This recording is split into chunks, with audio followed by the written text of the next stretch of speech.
অথচ আল্লাহর দেওয়া জিহ্বা নামের কত বড় নিয়ামত।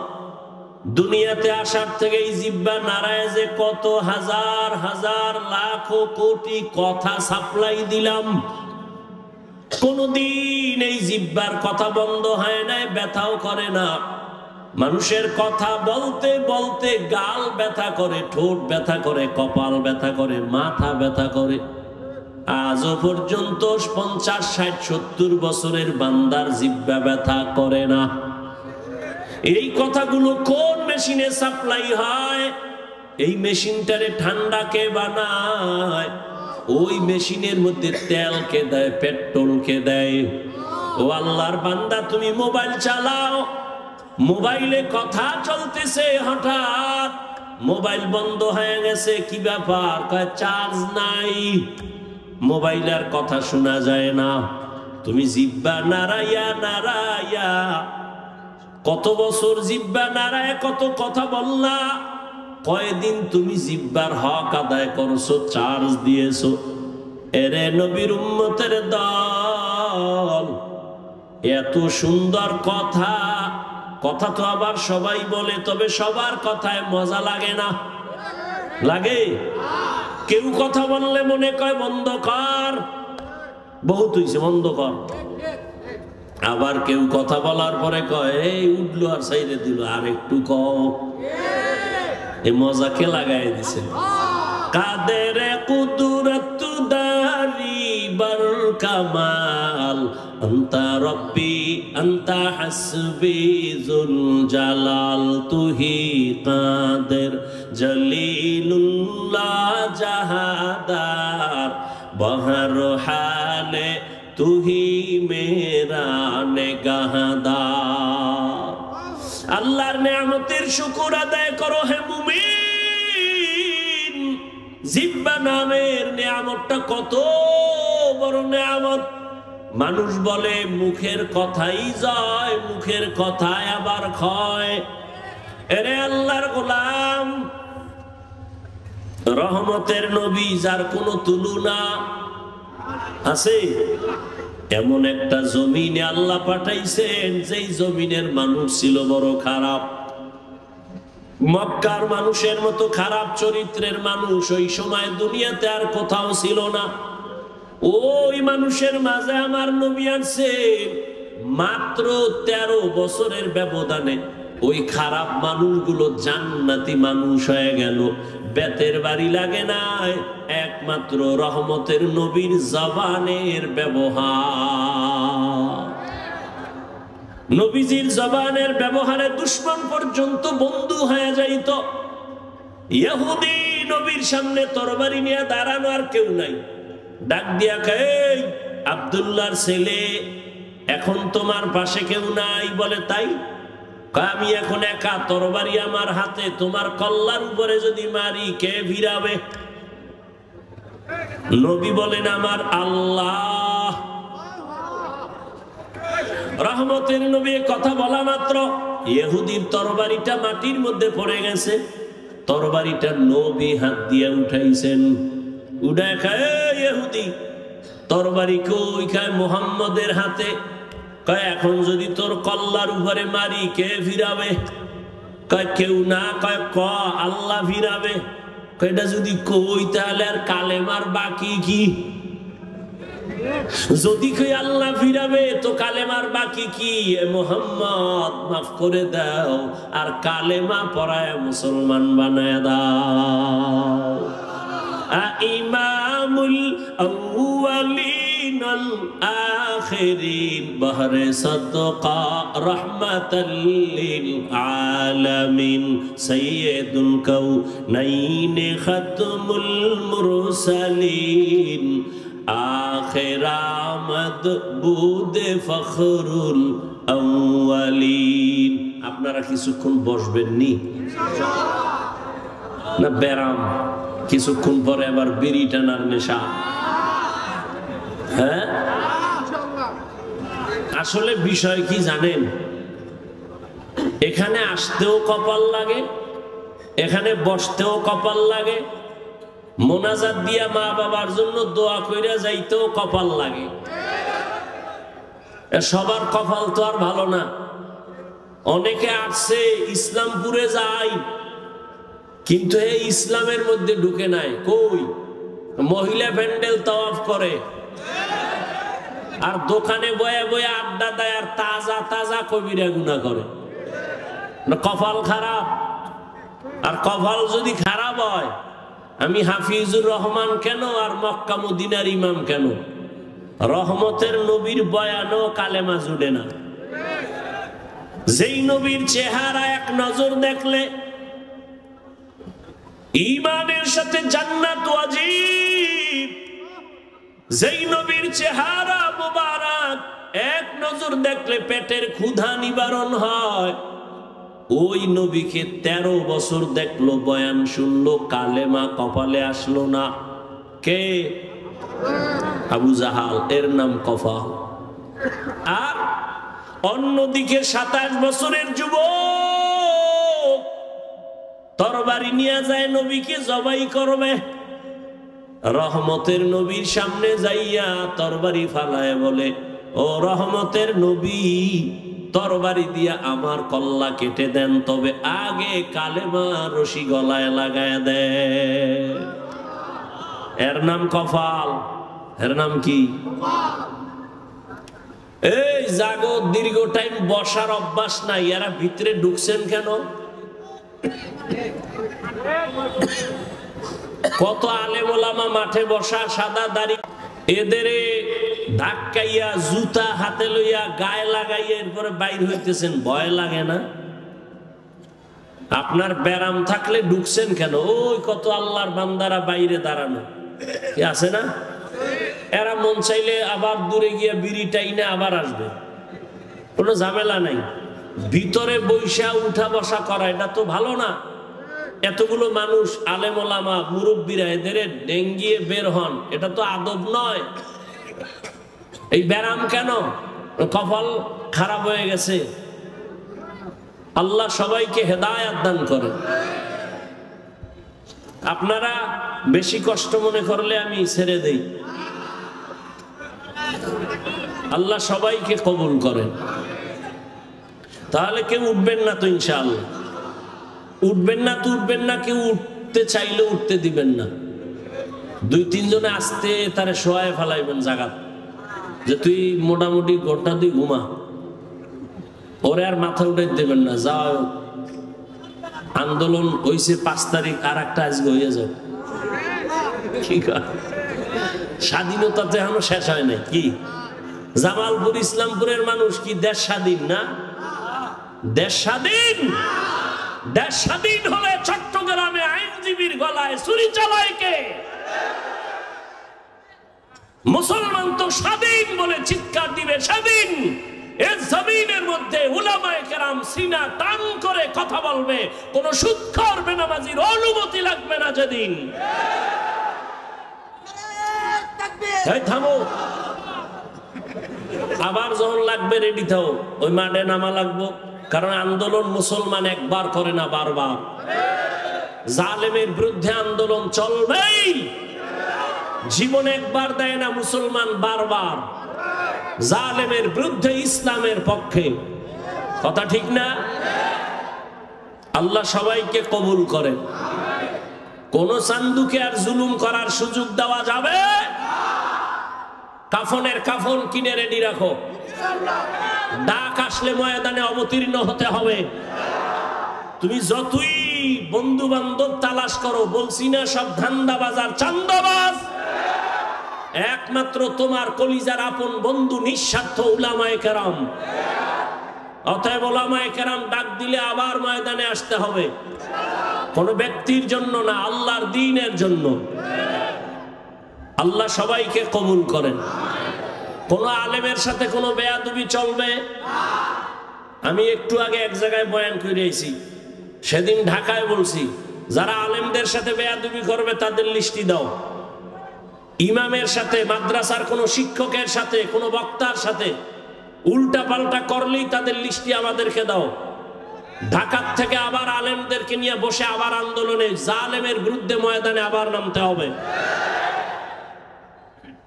কোন মাস্তানি চলবে? এদেশে আলেম ওলামা কম, মাদ্রাসা কম, কেউরে দরকার নাই। আমরা শুধু আলিয়াও লাগবে না, আমরা কওমি মাদ্রাসার হুজুর আর ছাত্র যদি রাস্তায় নামি পলানেরও জায়গা পাইতো না। প্রত্যেকটা নাস্তিক আর বেয়াদব ওলামায়ে কেরামের অনুমতি ছাড়া কথা বলার সাহস পাবে না। আল্লাহ সবাইকে হেদায়েতের দৌলত দান করেন। শিয়ালের রাতে মুরগি দিয়ে কয় 3 দিন আমানত, শিয়াল পণ্ডিত কয় দোয়া চাই মাফ চাই, জিন দেখানো মরাও হইতে না। শিয়ালের হাতে মুরগি দিলে যা হবে, ধর্মের চাবি সুদখোর আর বেনামাজির হাতে দিলে তাই হবে। আল্লাহ হেদায়েত দান করুন। তো যে কথা বলতেছি উঠা বসা করলে আমি মোনাজাত দিয়ে দেব। কথা বলতে অনেক কষ্ট হয়, সাউন্ডটা আমার মনের মতো পাই না, এই জন্য। তারপরে আপনাদের মোহাব্বতে বলতেছি, কারণ সবকিছুর ঊর্ধ্বে আপনাদের দোয়া।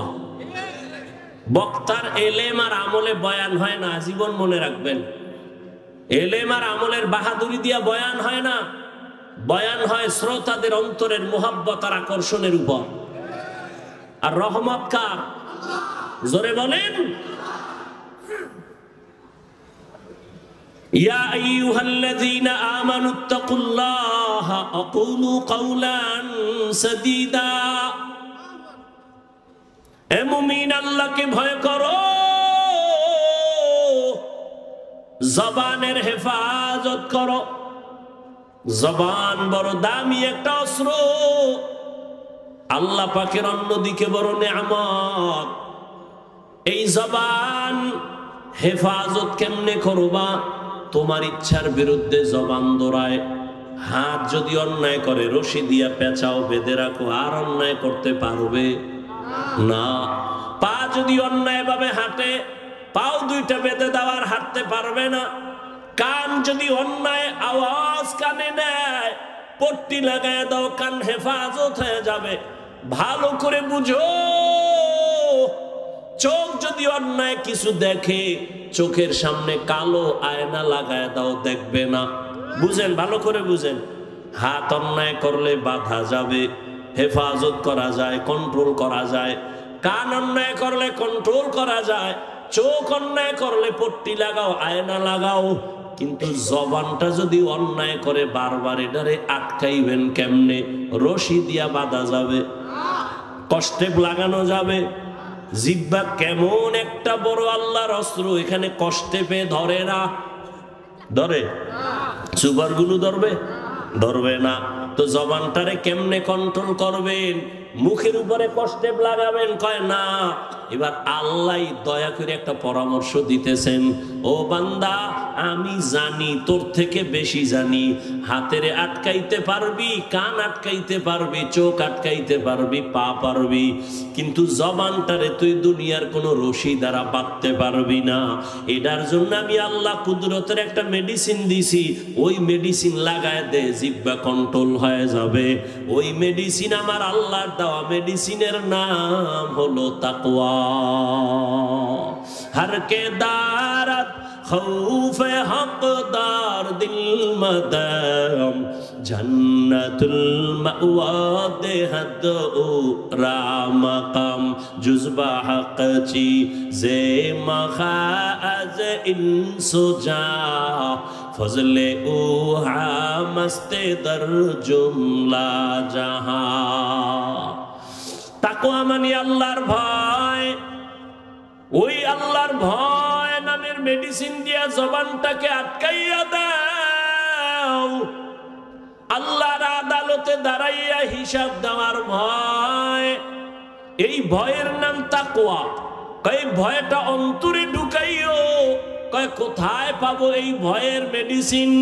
আল্লাহ বলেন, যারা এই জমিনে আমার প্রিয় গোলাম, আমার প্রিয় বান্দা, আহলুল্লাহ, এদের নেক নজর লাগাও, অন্তরে তাকওয়া চলে আসবে, আল্লাহর ভয়। আমি এখানে যদি আপনাদের প্রশ্ন করি, আপনারা কারা কারা আল্লাহকে ভয় করেন? সবাই দোনো হাত উঠাইবে। চালাক যারা তারা পাও দুইটা উঠায় বলবে আমরা হুজুরগো থেকে বেশি আল্লাহরে ভয় করি। যদিও নামাজ পড়ি না, তবে আমগো ঈমান তাজা। আছে না চালাক? বলবে আমরা নামাজ না পড়লে আমগো দিল পরিষ্কার। সবাই বলবে আমি আল্লাহকে ভয় করি। আমিও বলি আমি আল্লাহকে ভয় করি। তুমি নামাজ বাদ দিয়ে বলো আল্লাহকে ভয় করি, আর আমার না, আমি নামাজ ঠিক রেখা বলি আল্লাহকে ভয় করি। আসলে আল্লাহর ভয় কি জিনিস সেটার হাকিকত এখনো জানি না রে বাবা। আল্লাহর ভয়ের হাকিকত উদাহরণত এমন বলি, একটা সন্তান মা বাবাকে ভয় করে বলে তার প্রমাণ, সন্তান মা বাবার সামনে কখনো অন্যায় করে না। কেন? শাস্তির ভয়। ঠিক একটা শিক্ষকের ছাত্র ভয় করে, তার প্রমাণ ছাত্র শিক্ষকের সামনে অন্যায় করে না, শাস্তির ভয়। ঠিক এই জমিনে যেই বান্দা, যে বান্দি আল্লাহকে ভয় করবে,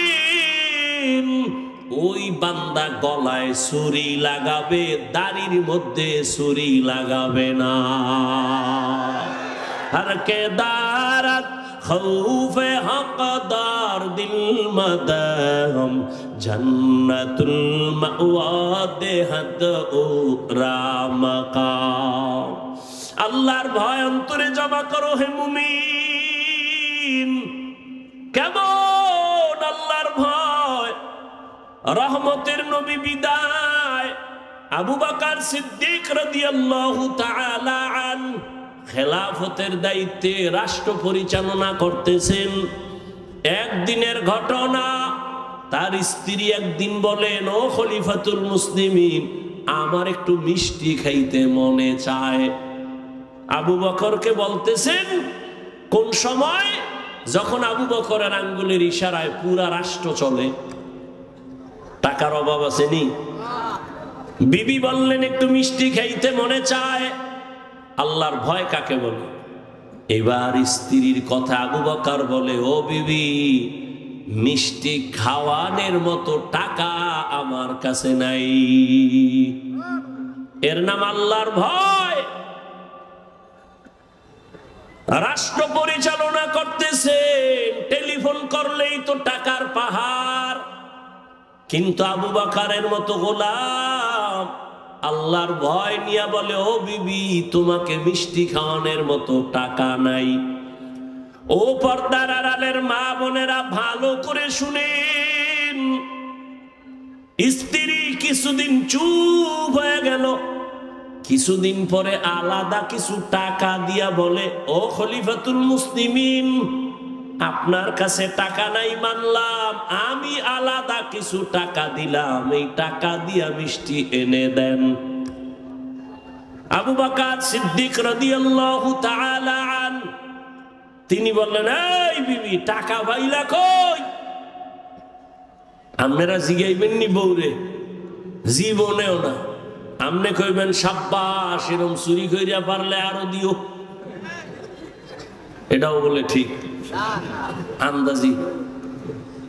আবু বকর বললেন, বিবি টাকা কই পেয়েছো? এবার বিবি কি কয় শুনেন। বিবি কয়, আপনি যে মাসে মাসে বেতন পান সরকারি কোষাগার থেকে, ওই বেতনের কিছু টাকা আমি বাঁচাইয়া জমা করছি।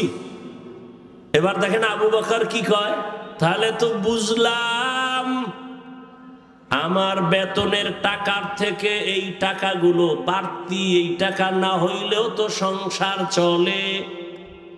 তাহলে আগামী মাস থেকে বেতনের এই টাকা কমাইয়া নিব, এই টাকা কমাই নিব, আমার বেতনে এত টাকা লাগে না।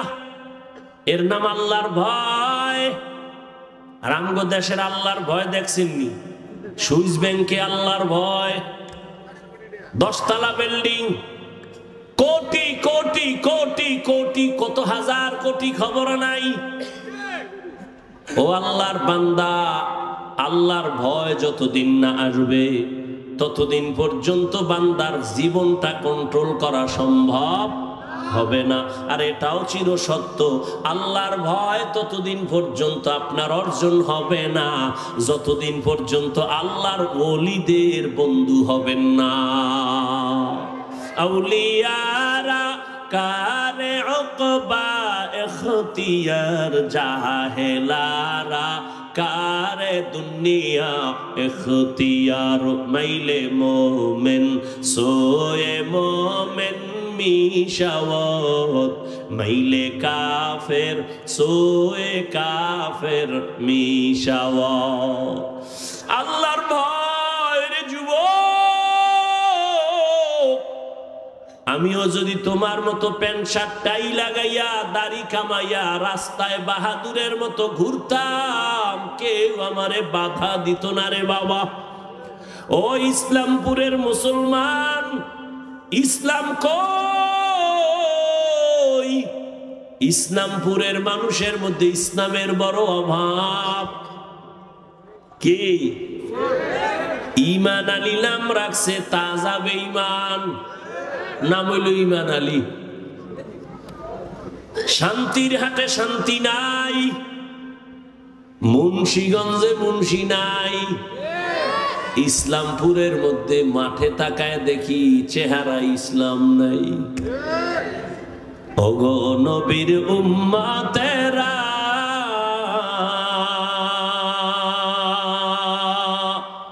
হয়ে আজি দিশাহারা, কোরআন হাদিসের চলো যখন যাহা চায় মনে, নবী বিনে কে তরাবে পুলসিরাত মিজানে, নবী বিনে কে তরাবে পুলসিরাত মিজানে। এরে নবীর উম্মতের দল, ও আমার কলিজার যুবক, কয়দিন আর হায়াত নিয়ে বাঁচবা এমন একটা দিন নাই যুবকের লাশের খবর নাই। ও যুবক বাবা, এতক্ষণ যে আমি চিল্লাইয়া তোমার সামনে কথা বললাম, একবারও বলি নাই আমি 5 কল্লি মাথায় দিয়েছি, তুমিও দাও, না হয় জাহান্নামে যাইবা। আমি কওমি মাদ্রাসার সন্তান, তুমি যদি কওমিতে না যাও তোমার কপাল নষ্ট হবে বলি নাই। আমি তাবলীগের সন্তান, আমি পীরের মুরিদ, একবারও বলি নাই তাবলীগ আর পীরের কাছে না গেলে জাহান্নামে যাইবা। আমি তোমাদের কি বুঝাইতে চাই বাবা, আমি এ কথা বলি না হুজুর হও, পাগড়ি লাগাও, তসবিহ পড়ো না রে বাবা, এত ভয় পেও না। তুমি স্কুলে পড়ো, তুমি কলেজে পড়ো, তুমি চাকরি করো, তুমি ব্যবসা করো, তোমার জায়গায় থাইকা কেমনে তুমি মদিনার পথ ধরবা, জান্নাতের পথ ধরবা, এই কিছু পরামর্শ দেওয়াই হলো আমার কাজ। ও বাবা, পরামর্শ দিয়া যায়, নবীর তরিকা ছাড়া শান্তির কোনো পথ নাই।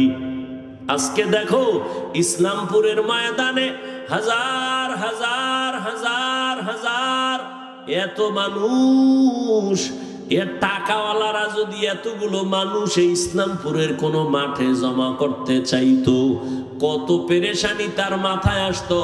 এই মানুষগুলোরে আসা যাওয়ার ফ্রি গাড়ি দেওয়া লাগতো, বসার জন্য ভিআইপি ব্যবস্থা, এরপরে ফাঁকে ফাঁকে নাস্তা, নাস্তা না দিলে আবার চেয়ারের বাড়ি। আবার এই মানুষগুলো সব টাকা দিলেও এই জান্নাতি মানুষ এই প্যান্ডেলে আসতো না। এলাকার যত গাঞ্জাখোরেরা সব এসে হাজির হইতো, আর এখানে সব জান্নাতি মানুষ, দাড়িওয়ালারা, আলেম ওলামারা নিজের টাকা দিয়া ভাড়া দিয়ে এখানে আসছেন। বসার বিছানাটাও ভালো না, দুনিয়াতে থেকে নিম্ন বিছানার নাই। অনেকে জায়গা না পায় দাঁড়ায় বসে আছে, কেউ বসে আছে, কে বড় কে ছোট, কে আলেম কে মূর্খ, কে ধনী কে গরিব, কোনো ভেদাভেদ নাই, চুপচাপ বসা। এতগুলো মানুষের নিয়ন্ত্রণ করার জন্য কত পুলিশের প্রয়োজন হইতো, কিন্তু এত মানুষ এখানে আসছে, কোনো পুলিশের পেরেশানিও নাই, প্রশাসন লাগলো না, মানুষ সব ঠান্ডা ভাবে বসে আছে। আমার মনে হয় আমি যদি জিজ্ঞাসা করি, প্রত্যেকটা মানুষের পেটে এখন ক্ষুধা, রাত্র অনেক বেড়ে গেছে। গ্রাম অঞ্চলের মানুষ এত রাত সজাগ থাকে না, 7:30টায় এসা বইরা তাড়াতাড়ি ঘুমায়া যাইতো, এক ঘুম হইয়া যাইতো। কিন্তু এখানে ক্ষুধা নিয়েও কোনো কষ্ট নাই। আমি যদি জিজ্ঞাসা করিয়াই ফালাই, বাবারা কতক্ষণ থাকবেন, আমার মনে হয় সবাই কলিজা দিয়া বলবে, হাফিজ ভাই ফজর পর্যন্ত যদি রাখে আমরা কেউ যাব না। এটা কেমনে সম্ভব? এরে আল্লাহ মেধা দিছে। ও যুবক, ও বিন্দু বাবাজি, একটু চিন্তা করো, এটা কেমনে সম্ভব? টাকা দিয়েও এত মানুষ আনা যায় না, খানার লোভ দেখাইয়াও আনা যায় না, নিয়ন্ত্রণও করা যায় না। কত জায়গায় নিজেরা এতগুলো মানুষ এক জায়গায় হয়ে মারপিট করে, আর এখানে সব চুপচাপ হয়ে আছে। এটা কেমনে সম্ভব? একমাত্র আমার মদিনাওয়ালা নবীর আদর্শ মানার কারণেই সম্ভব। এরে নবীরা, আশেক উম্মতেরা, ও যুবক, একটু ভালো করে বুঝে আমার আল্লাহর ভয়। আজকে টুপি মাথায় দিলে মাথা গরম, তোমার থেকে কম বুঝি না রে বাবা। আজকে দাড়ি রাখলে যৌবনের ভাব চলে যায়, তাও বুঝি। লম্বা জামা পরার কারণে শরীর গরম লাগে, কম বুঝি না। এরপরেও কেন টুপি ছাড়ি না, নামাজ ছাড়ি না, বেপরদায় চলি না। এখানে আপনারা যারা বসা আছেন সবাই মুসলমান, আমিও মুসলমান। আপনাদের আল্লাহ আমার আল্লাহ এক নাকি দুই? আপনাদের নবী আমার নবী, আপনাদের কোরআন আমার কোরআন, আপনাদের ধর্ম আমার ধর্ম, আপনাদের কালেমা আমার কালেমা, আপনাদের কাবা আমার কাবা, আপনাদের নবী আমার নবী, আপনার আল্লাহ আমার আল্লাহ, আপনার কাবা আমার কাবা, সব এক। দুনিয়াতে আসছি তাও এক, বিদায়বেলা কাফন হবে 3টা, তাও এক। আমি বক্তার সম্মানে একটা কাফন কেউ বাড়াইয়াও দিবে না। এই এলাকার গরিব মরিয়া গেলে একটা কাফন কেউ কমাইয়াও দিবে না। কোটিপতিরও যেমন 3টা কাফন, গরিবেরও তেমন 3টা কাফন। ও আল্লাহর বান্দারা, কালার হবে আলাদা না এক? কি কালার? সাদা। কাফনের উপরে লেখা থাকবে বড় হুজুরের লাশ, এমপি সাহেবের লাশ।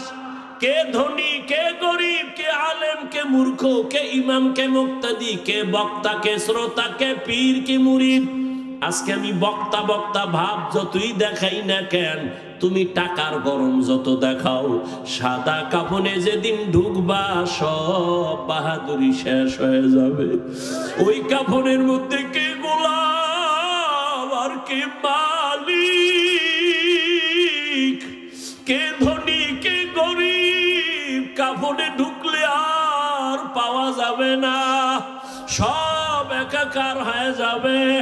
ওই কবরের সাইজ হবে এক। ওই কবরে রাখিয়া বিদায় বেলা প্রশ্ন করা হবে সবার বেলায় 3টা, তাও এক। আমাকে যেই প্রশ্ন যুবক, তোমাকে একই প্রশ্ন। রবের পরিচয় দাও, ধর্মের পরিচয় দাও, রহমাতুল লিল আলামিনের পরিচয় দাও।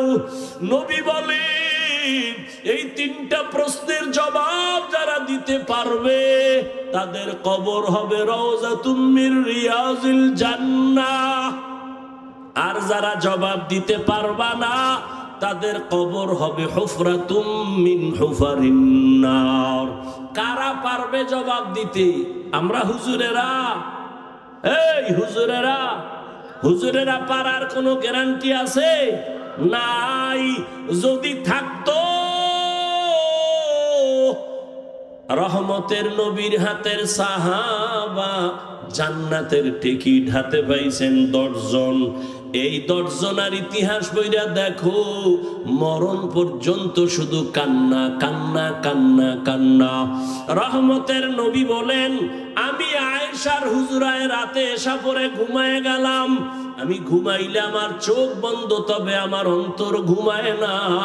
আমার মাথার কিনারায় মসজিদে নববী, আমার মসজিদ ছোট ঘর।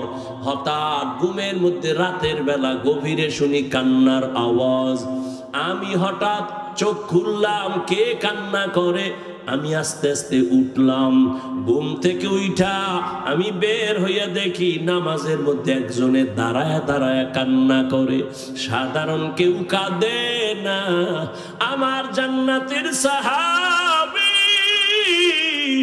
আমার কলিজার আবু বকর নামাজে দাঁড়ায় দাঁড়ায় কান্না করে। আমি জিজ্ঞাসা করলাম, নামাজের পরে আবু বকর, আপনি নামাজে দাঁড়াইয়া কেন কান্না করলেন? আবু বকর বলেন, ইয়া রাসূলুল্লাহ, হাসরের ময়দানে মালিকের সামনে কেমনে দাঁড়াইয়া হিসাব দিব সেই ভয়।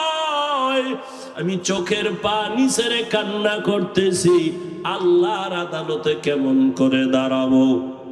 ও যুবক বাবারা, তাদের কত সুন্দর আমল, কত সুন্দর তাকওয়া, কত সুন্দর তেলাওয়াত, তাদের কত সুন্দর ইখলাস, কত সুন্দর নামাজ, কত সুন্দর রোজা। এত সুন্দর আমলে আমার আল্লাহ খুশি হইয়া জান্নাতের সার্টিফিকেট দিয়েছেন। এরপরেও যদি তারা আল্লাহর আযাবের ভয় নামাজে রাতের বেলা কান্না করেন, তাদের তুলনায় তোমার আমার গলায় রশি লাগায় এত কান্না করা উচিত সারা জীবন। কিন্তু কপাল বড় খারাপ, নিজেও কাঁদি না, কেউ কান্না করে তাও পছন্দ করি না। ও যুবক বাবারা, একটু হিসাবটা মিলাইয়া দেখো, তোমার লাইনে কত যুবক জীবনে মাদ্রাসায় যায় নাই, আলিফ বা তাও পড়ে নাই, স্কুলে পড়ে, কলেজে পড়ে। সত্য কথা বলো, তোমার মতো যুবক স্কুল কলেজে পড়িয়াও 5 বেলার নামাজ পড়ে, সত্য বলো আসেনি? তোমার কপালে কেন এত অভিশাপ? তুমি কেন পারো না রে বাবা? তোমার মতো যুবক তাকায় দেখো, র্যাব, আর্মি, পুলিশ, বিডিআর এর চাকরি করে, ব্যবসা করে, দেখো 5 ওয়াক্ত নামাজি আছে না? বলো তুমি কেন পারো না? তোমার মতো যুবক রাস্তায় গাড়ি চালায়, 5 বেলার নামাজ পড়ে, তুমি কেন পারবা না? তোমার কপালে তো কেন খারাপ? তোমার উপরে কার অভিশাপ লাগছে জানি না রে বাবা। তোমার মতো যুবক নদীর মধ্যে মাছ ধরে, নামাজ ছাড়ে না, তুমি কেন পারো না? তোমার মতো যুবক doctor, professor, engineer, OC, DC, SP, 5 ওয়াক্ত নামাজি আছে, তুমি কেন পারবা না? মনে মনে ভাবছো হুজুরদের কথা মিথ্যা, কোরআন মিথ্যা। কি ভাবছো? মনে করছো তোরা অনেক উপরে উঠছো? এরে যুবক, বিপদে বিপদে কেউ হাসে, কেউ কাঁদে, কিন্তু উলামায়ে কেরাম, নবীর আদর্শ যারা মানে, তাদের কোনো চিন্তাই নাই। করোনার ভিতরে স্কুল বন্ধ, কলেজ বন্ধ, চাকরি বন্ধ, ব্যবসা বন্ধ, ফ্যাক্টরি বন্ধ, গাড়ি বন্ধ, সব বন্ধ। উলামায়ে কেরামের একটা মাদ্রাসাও বন্ধ হয় নাই। না খাইয়াও কোনো আলেম মরে নাই, ভিক্ষাও করে নাই। ও যুবক, তোমার মতো যুবক যদি জেনারেল লাইনে থাকিয়া নামাজ পড়ে, তুমি কেন পারবা না? ও বৃদ্ধ বাবাজিরা, তো আপনার মতো কত বাবা মসজিদে গিয়া 5 বেলার নামাজ আদায় করে, আপনি কেন পারেন না? ও পর্দার আড়ালের মা বোনেরা, এতক্ষণ আমি আপনাদের সন্তানদের বয়ান শুনাইলাম। এই বয়ানটা বাস্তবায়ন করতে হলে মা, আপনার চোখের পানি আর দোয়া লাগবে। ও পর্দার আড়ালের মা, আপনাদের জীবনটা কতই যে ধন্য। আজকে ইসলামপুরের স্টেজে কত কোরআনওয়ালার মাথায় পাগড়ি দেওয়া হলো। এদের মা বাবার মতো ঈদের আনন্দে আর কেউ নাই। ও পর্দার আড়ালের মা, মনে কি চায় না একটা আদর্শ সন্তানের মা হইয়া কবরে যাবেন? আপনারা তো নবীদের মায়ের মতো দামি মা, সাহাবায়ে কেরামদের মায়ের মতো দামি। আপনারা তো খাদিজা রাদিয়াল্লাহু তাআলা আনহার মতো দামি। আপনারা তো আয়েশা রাদিয়াল্লাহু তাআলা আনহার মতো দামি, ফাতেমা রাদিয়াল্লাহু আনহার মতো দামি। আপনারা তো ইসমাইল নবীর মা হাজেরা আলাইহা সালামের মতো দামি। আপনারা তো ঈসা নবীর মা মারিয়াম আলাইহা সালামের মতো দামি। এমন কি দুনিয়াতে আল্লাহর বড় দুশমন ফেরাউন, তার স্ত্রীর নাম কি? আসিয়া। কেমন আল্লাহর গোলাম বান্দি হয়ে গেলেন। ও পর্দার আড়ালের মা, রহমতের নবী বলেন আসিয়া কিয়ামতের দিন জান্নাতে যাবে আর আমার সাথে বিবাহের ব্যবস্থা হয়ে যাবে। ও পর্দার আড়ালের আম্মা জানেরা, যেই ফেরাউন আল্লাহর এত বড় দুশমন, ওই ফেরাউনের স্ত্রী হইয়া আসিয়া আল্লাহর হুকুম জীবনে মানিয়া আল্লাহর মোহব্বত নিয়ে দুনিয়ার থেকে চলে গেল। ও পর্দার আড়ালের আম্মা জানেরা, আপনাদের স্বামী তো ফেরাউনের মতো খারাপ না। আপনি যদি নামাজ পড়ে দোয়া করতেন, পর্দা করতেন, স্বামীর মাল হেফাজত করতেন, স্বামীটারে বুঝাইতেন আর কোনোদিন হারাম টাকা ঘরে আনবা না, অবৈধ কামাই করবা না, হারাম খাইয়া আমাদের রক্ত সন্তানের রক্ত নাপাক করব না। আপনি যদি বুঝাইতেন, আল্লাহর বান্দা হারাম টাকা ঘরে আনতো না, সন্তানটাকে যদি আদর্শওয়ালা ডাক্তার বানায় যাইতেন, দুনিয়ার মানুষ আপনার সন্তানের ব্যবহারে কলিজা দিয়া দোয়া করত, আপনি মাও দোয়া পায়া যাইতেন রে মা। এজন্য বলে গেলাম মা, এখনো সময় আছে, তওবা করেন। একটা সন্তানকে ডাক্তার বানাবেন, ইঞ্জিনিয়ার বানাবেন, একজন প্রফেসর বানাবেন, তবে আমার দাবি বেয়াদব বানাবেন না। আপনার সন্তানের আচরণে কোনোদিন যেন কেউ কষ্ট না পায়, আল্লাহর বিরুদ্ধে না যায়। আপনার সন্তানের কথা আর কাজের লাইনে থাকিয়া নামাজ পড়ে দাড়ি রেখে পর্দা করে তুমি পারবা না কেন? মনে মনে তওবা করো আর বলো, হে আল্লাহ, জীবনে তো কম গুনাহ করি নাই, মনে চাইছে নামাজ পড়বো না, পড়ি নাই, মনে চাইছে পার্কে যাব দৌড়ায় গেলাম, মনে চাইছে কাউকে গালি দিব দিয়েছি, মনে চাইছে আড্ডা দিব দিয়েছি, আজকে থেকে তওবা করলাম আর নামাজ ছাড়বো না, বেপরদায় চলবো না, দাড়ি কাটবো না। ও আল্লাহর বান্দারা, আজকে আমি মুসলমান, তুমিও মুসলমান, তোমার আমার আল্লাহ এক, নবী এক, কোরআন এক, কাবা এক, ধর্ম এক, কালেমা এক। অথচ আমার মাথায় টুপি না দিলে লজ্জা পাই, অথচ তুমি টুপি দিতে লজ্জা পাও, আমি দাড়ি কাটতে গেলে লজ্জা পাই। আর তুমি কেমন মুসলমান যে দাড়ি রাখতে গেলে লজ্জা পাও? আমি বেপরদায় চলতে লজ্জা পাই, তুমি পর্দা করতে গেলে লজ্জা পাও। এর একটাই মাত্র কারণ, এত বয়ান তুমিও জানো, আমিও শুনাই, তাবলীগওয়ালাদের বয়ান, পীর মাশায়েখের বয়ান, জুমার দিন খতিব সাহেবদের বয়ান, এরপরেও কেন তোমার আমলের পরিবর্তন আসে না? এর একমাত্র কারণ, আল্লাহর আদালতে দাঁড়াইয়া হিসাব দেওয়া লাগবে, চিন্তাই তোমার অন্তরে নাই।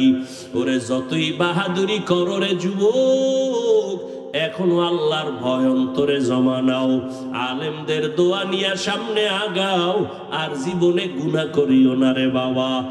এক সেকেন্ডের সূর্যের গরম সহ্য করতে পারো না, একটা মশার কামড় সইতে পারো না রে বাবা, একটা বেতের বাড়ি সহ্য করতে পারো না। আল্লাহর কোরআন তুরন্তর যদি বলে সত্য, গুনাহগার হইয়া যদি আল্লাহর আদালতে দাঁড়াও, সূর্যের গরমে মাথার মগজগুলো ভাতের মারের মতো ফুটতে থাকবে, জাহান্নামের গরম কেমন করে সহ্য করবা? ও আল্লাহর বান্দা, সাপ বিচ্ছুর আক্রমণ কেমনে সহ্য করবা? মাটির চাপ কেমনে সহ্য করবা? এখনো সময় আছে, চক্ষু বন্ধ করে পারোনি, 2 ফোঁটা চোখের পানি ছেড়ে ক্ষমা চাও। ওরে সন্তান যদি মায়ের বাবার শাস্তির ভয়ে কান্না করে, একটা ছাত্র যদি শিক্ষকের শাস্তির ভয়ে চোখের পানি ফেলে ক্ষমা চাইতে পারে, আমার আল্লাহর আযাবকে এত ছোট মনে করবা না রে বাবা। ওই আমার আল্লাহর আযাব বড় ভয়ঙ্কর, যেই ভয়ঙ্কর আযাবের কারণে আমার নবী পর্যন্ত কান্না করতেছিলেন। আমার উম্মত কিয়ামতের ময়দানে কি উপায় হবে? এখনো সময় আছে, তওবা করে নাও। হেদায়েতের মালিক আমার আল্লাহ, ইজ্জতের মালিক আমার আল্লাহ, রিজিকের মালিক আমার আল্লাহ। জীবনে আর যতদিন বাঁচবো আল্লাহকে মনে মনে বলো, আল্লাহ আর নামাজ ছাড়বো না, আর বেপরদায় চলবো না। উলামায়ে কেরামের পরামর্শ নিয়ে নবীর তরিকা মেনে চলবো। তওবা করার মতো যদি কারো অন্তর তৈরি হয়, মুনাফিকি যদি না থাকে, খাঁটি তওবার নিয়ত যাদের আছে, দুটো হাত আল্লাহকে দেখাইয়া দাও। আয় আল্লাহ, আপনি হাতগুলো কবুল করে নেন, তওবা কবুল করে নেন। তওবার উপরে মজবুত হইয়া চলার মতো তৌফিক আমাদের দান করেন আল্লাহ। একজনের হাতও খালি ফিরাইয়া দিয়েন না রে মালিক। আয় আল্লাহ, গুনার কারণে আপনি বেজার হইয়া ফিরাইয়া দিয়েন না রে আল্লাহ। মেহেরবানি করে সবাইকে হেদায়েতের আলো দিয়া কবুল করে নেন, আমিন। আলহামদুলিল্লাহি রাব্বিল আলামিন, ওয়াসসালাতু ওয়াসসালামু আলা সাইয়্যিদিল আম্বিয়া ওয়াল মুরসালিন।